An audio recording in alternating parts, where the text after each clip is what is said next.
Hari ini saya akan membawakan hasil dari RDG kemarin untuk Bank Indonesia pada bulan April dan mungkin saya akan langsung mulai saja ya sekarang. Next. Jadi memang sesuai dengan ekspektasi kami, BI mempertahankan suku bunga acuannya di level 5,75% dan bersama dengan suku bunga deposit facility rate di 5,0% dan juga lending facility rate di 6,5%. Dan keputusan ini memang menegaskan fokus BI untuk menjaga stabilitas nilai tukar rupiah dan mengarahkan ekspektasi inflasi di tengah ketidakpastian global yang cukup meningkat. Selain itu, BI juga sudah memperkuat intervensinya melalui pasar spot, DNTF, serta pembelian SBN di pasar sekunder. Dan saat ini memang rupiah sudah terdepresiasi cukup dalam ya, di sekitar 4% secara year to date dan juga performing well below its peers despite DXY yang cukup turun tajam di bawah 100, di bawah level 100. Jadi memang upaya intervensi BI ini memang cukup dibuktikan pada saat libur Idul Fitri kemarin, pada saat rupiah itu mencapai level 17.000 bahkan mencapai level tertingginya di 17.300.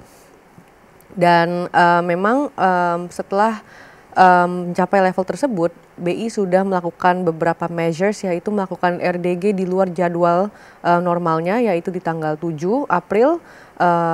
Jadi itu mereka di saat RDG itu decide untuk melakukan intervensi secara agresif dan hal itu terbukti lumayan successful karena pada esok harinya rupiah terapresiasi di bawah level 17.000 yaitu kembali ke level 16.800 yang kita lihat sekarang ini ya. Jadi kami saat ini sangat menilai untuk saat ini memang sangatlah visible untuk melakukan intervensi secara agresif tanpa menaikkan suku bunga karena thanks to our cadangan devisa juga yang masih memadai di level 157,1 billion US dollars. Jadi ini memang memungkinkan Bank Indonesia untuk melakukan intervensi secara agresif dan secara aktif untuk menjaga rupiah tetap di level di bawah 17.000. Next. Jadi selain dari rupiah, BI juga sebenarnya menjaga stabilitas perekonomian Indonesia dari sisi inflasinya ya. Per Maret kemarin itu memang inflasi masih terbilang cukup moderate dan mendukung pro-stability stance BI di level di 1,03% year on year untuk headline inflationnya dan 2,48% year on year untuk core inflationnya. Jadi angka-angka tersebut ini masih di bawah level target BI di 2,5% plus minus 1% ya. Dan terjaganya inflasi ini memang hasil dari sinergi antara BI dan juga lembaga keuangan lainnya. Dan pada bulan Januari-Februari itu memang inflasi itu termoderate cukup dalam karena adanya subsidi listrik dari pemerintah yang menyebabkan administered prices inflation turun secara signifikan dan juga terjaganya harga pangan ini juga mendukung inflation dan waktu itu sempat terjadi deflation ya secara month on month. Dan dengan fakta-fakta tersebut, economic growth memang saat ini remains uneven ya untuk tahun 2025 onwards. Dan memang pada momen saat-saat Lebaran dan Ramadan pun sebenarnya household consumption yaitu kontributor utama dalam GDP Indonesia ini pun tumbuh karena faktor booster juga dari THR. Namun nyatanya dengan kondisi perekonomian global yang masih penuh ketidakpastian dan juga trade war antara Amerika Serikat dan mitra dagangnya yang melakukan retaliation dari reciprocal tariffs, demand akan komoditas ekspor pun juga berkurang sehingga BI juga akhirnya merevise down outlook GDP growth untuk global yang tadinya 3,2% menjadi 2,9% dengan asumsi bahwa slowdown terbesar itu ada pada Amerika Serikat dan China dengan spillover effect ke negara maju dan juga emerging markets. Selain dari itu, IMF juga pada beberapa hari yang lalu dan juga OECD melakukan downward revisions ya untuk perekonomian dunia ke level yang ada di chart kedua ini ya. Dan juga untuk Indonesia itu di 4,7%, hampir sama dengan downward revision Mirai Aset Sekuritas yaitu 4,75% seperti yang telah Mas Luli paparkan sebelum saya ya ini. Dan ini sebenarnya mainly disebabkan karena sluggish demand dari trade partners sehingga Indonesia juga sebenarnya terkena efek dari menurunnya harga komoditas global. Dan dari sisi pasar dengan meningkatnya ketidakpastian, maka terjadilah volatilitas yang cukup pesat pada US Treasury yields dan juga ini melemahkan dolar ya dengan growing expectations of a Fed rate cut this year. Dan saat ini memang CME Fed Watch itu sudah reflect harga untuk rate cut ini Untuk tahun ini market itu berekspektasi di 4 kali, yaitu 100 basis point for 2025.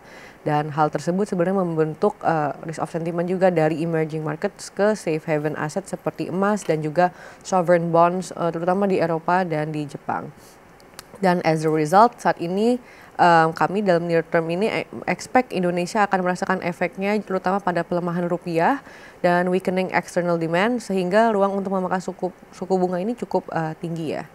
Next. Oke, jadi seperti yang telah disampaikan sebelumnya, dengan ruang pemangkasan suku bunga yang masih terbatas, BI semakin mengandalkan kebijakan makroprudensialnya untuk mendorong pertumbuhan. Karena kan memang tidak bisa turun suku bunganya juga ya. Jadi memang porsi insentif KLM dinaikkan menjadi 5% dari dana pihak ketiga mulai April untuk menyalurkan kredit ke sektor-sektor prioritas yang ditentukan oleh Bank Indonesia. Jadi hingga Maret, BI juga telah menyalurkan insentif KLM sebesar 291,8 triliun dan pertumbuhan kredit ini juga tetap solid di angka 10,3% year on year pada Februari, didukung oleh likuiditas yang cukup ample dan pemodalan perbankan yang cukup kuat. Selain dari itu, BI juga memperluas pemanfaatan dari instrumen SRBI, SUFBI, dan SVBI dalam menjaga stabilitas nilai tukar rupiah ya. Jadi dengan outstanding SRBI ini sudah mencapai 892,4 triliun dan ini sudah mencakup 26% dari investor asing yang masuk ke SRBI ini. Dan kami juga melihat langkah ini sebenarnya mencerminkan respon yang cukup pragmatis dari Bank Indonesia terhadap keterbatasan ruang untuk kebijakan suku bunganya, terutama di tengah tekanan musiman dan adanya juga risiko repatriasi dividen yang berisiko untuk melemahkan rupiah pada di kuartal 2 2025 ini. Next. Yes, jadi dengan tingginya ketidakpastian, terutama yang disebabkan oleh tarif Trump dan juga perang dagang, ke depan sebenarnya dengan proyeksi inflasi yang masih berada dalam kisaran target 2,5% plus minus 1% dan potensi pelonggaran kondisi keuangan global, kami sebenarnya melihat ruang bagi BI untuk bersikap lebih akomodatif yang mungkin akan terbuka peluangnya di paruh kedua atau semester 2 2025. Dan ini tentu dengan catatan bahwa external pressures atau tekanan eksternal mereda di semester 2 nanti dan stabilitas nilai tukar rupiah juga terjaga lebih lanjut. Mungkin sekian dari saya. Kembali lagi ke Glenda.